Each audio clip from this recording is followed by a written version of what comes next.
Queridos hermanos, la corrupción es como una plaga, destruye todo lo que toca. Y sin embargo, como muchas de las cosas que nos hacen daño, las seguimos practicando. ¿Quién en esta tierra no ha sucumbido a la corrupción? Quiero pensar que sí los hay, aunque se puedan contar con los dedos de la mano. Pero antes de justificarnos pensando que no somos o no hemos sido corruptos, vamos a la definición de la palabra para asegurarnos bien. En el diccionario encontramos 3 acepciones. 1 es alterar y trastocar la forma de algo. Por ejemplo, credenciales, pasaportes, tarjetas de crédito o algún otro documento. Otro, echar a perder, depravar, dañar o pudrir algo. Por ejemplo, aquellas comidas que se nos echan a perder en el refrigerador.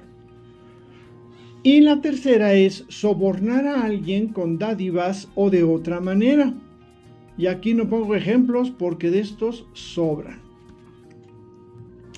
De lo anterior, creo que los mayores actos de corrupción que ejercemos todos, sí, todos, son estos: tolerar la injusticia, callar ante la impunidad y aceptar el error como parte de nuestra vida cotidiana. ¿Qué nos mueve a ello? ¿Comodidad? ¿Egoísmo? ¿Indiferencia? Quiero compartir el día de hoy un fragmento del libro del profeta Oseas que habla del tema, no solo para describirlo, sino también para poner remedio. Escuchemos.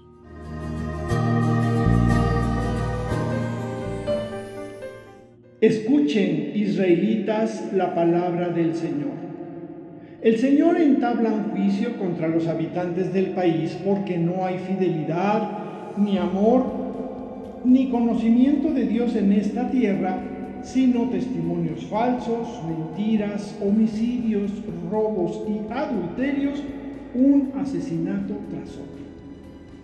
Por eso la tierra está de luto y desfallecen todos sus habitantes, junto con los animales del campo y las aves del cielo, y hasta desaparecen los peces del mar. Aunque nadie demande y nadie reproche, mi demanda es contra ti, sacerdote. En pleno día tropiezas y también contigo tropieza el profeta de noche. Haré perecer a tu pueblo. Mi pueblo perece por falta de conocimiento, y porque tú rechazaste el conocimiento, ahora yo te rechazaré de mi sacerdocio, y como tú olvidaste la ley de Dios, yo también me olvidaré de tus descendientes. Porque cuantos más eran, más pecaban contra mí, y por eso cambiaré su gloria por infamia. Se alimentarán del pecado de mi pueblo y estarán ávidos de sus delitos. Entonces el pueblo correrá la misma suerte que el sacerdote. Los castigaré por su conducta y les pagaré según sus actos. Comerán, pero no se saciarán. Se prostituirán, pero no se multiplicarán, porque abandonaron al Señor para dedicarse a la prostitución. El vino y el mosto hacen perder el sentido. Mi pueblo consulta un trozo de madera y un bastón lo instruye, porque un espíritu de prostitución lo extravía y por eso se alejan de su Dios. Ofrecen sacrificios en las cumbres de los cerros, queman incienso en las colinas, bajo la encina, el álamo y el terebinto, porque les agrada su sombra. Por eso sus hijas se prostituyen y sus nueras cometen adulterio. Pero no castigaría a sus hijas por sus prostituciones, ni a sus nueras por sus adulterios, ya que sus mismos esposos acuden a rameras y junto con las prostitutas sagradas ofrecen sacrificios. Así, un pueblo insensato va a la ruina.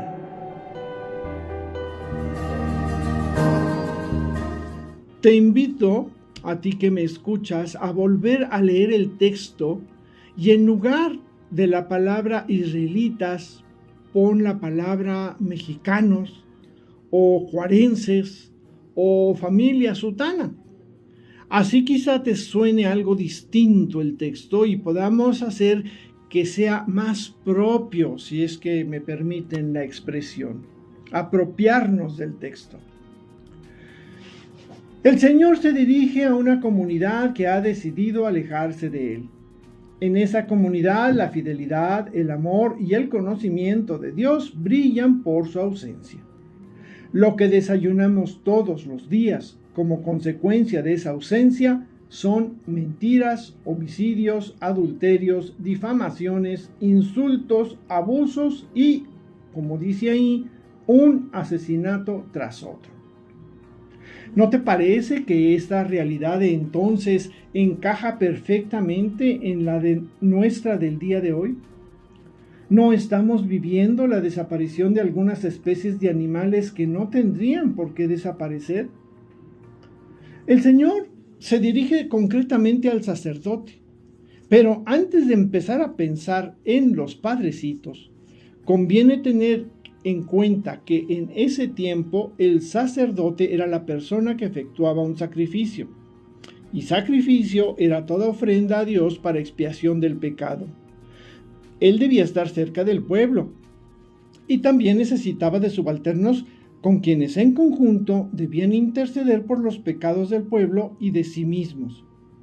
Extrapolando este oficio a nuestros días y a nuestra iglesia, en donde todo bautizado somos profetas, sacerdotes y reyes, abramos la mente para no pensar solo en los sacerdotes ministeriales, en los consagrados, sino también en cada uno de nosotros. Buscando pues la causa raíz, nos encontramos con que el origen de todo lo malo es la falta del conocimiento de Dios. ¿Y por qué somos ignorantes en una materia tan importante? Pues en la respuesta cabemos todos. Los que no creen en Dios, porque pues no tienen interés de conocerlo. Los que creen en Dios, pero tampoco tienen interés de conocerlo. Los que lo conocen de sus clases, los que lo conocen de sus clases de catecismo, pero no han tenido tiempo de actualizar sus conocimientos y se conforman con las historias infantiles. Los padrecitos que no nos instruyen, los feligreses que no asistimos a la instrucción, los que tienen otras prioridades, y la instrucción en materia de Dios ocupa el lugar 845 de la lista de pendientes. Los que preferimos no saber, y así no tenemos que limitar nuestras actividades.